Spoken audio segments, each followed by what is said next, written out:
இல்லை, எஸ்டபிள்யூபிங்கிறது வந்து என்னென்னா, ஒரு பணத்தை நான் கிரியேட் பண்ணியாச்சு. ஓகேயா? பணத்தை கிரியேட் பண்ணதுக்கப்புறமா என்கிட்ட ஒரு அமௌண்ட் இருக்குது.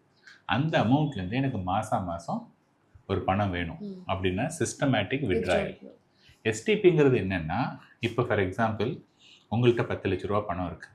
ஓகே, எனக்கு 10 லட்ச ரூபா பணத்தை இப்போ இன்வெஸ்ட் பண்ணுறதுக்கு எனக்கு பயமாக இருக்குது. ஏன் பயமாக இருக்குது அப்படின்னா, இல்லை இன்னும் இந்த ட்ரம்ப் டேரிஃப் எல்லாம் வந்து இன்னும் இதாகலை, மார்க்கெட் நிறைய பேர் வந்து இன்னும் கீழே போகும்னு சொல்கிறாங்க. இந்த மாதிரி உங்களுக்கு you are not confident about the market அப்படிங்கிற மாதிரி இருந்ததுன்னா, நீங்கள் என்ன பண்ணலான்னா, அந்த 10 லட்ச ரூபா நீங்கள் இன்வெஸ்ட்மெண்ட்டுக்குன்னு வச்சுருக்கீங்க இல்லையா, அதை வந்து ஒரு லிக்விட் ஃபண்ட் அப்படின்னு சொல்லிட்டு அதில் பணத்தை போட்டிங்கன்னா அதுக்கு வந்து யூல் கெட் அரௌண்ட் 5 to 6% ஒரு ஒரு ஃபிக்ஸட் டெபாசிட் ரிட்டர்ன் அதில் கிடைக்கும்.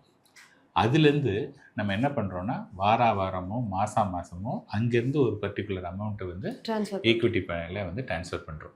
ஸோ இதில் வந்து என்ன, இது மாதிரி என்ன ஆகுதுன்னா, அந்த 10 லட்சம் instead of investing one time over period of 3 months 6 months அதில் வந்து இன்வெஸ்ட் ஆகுது.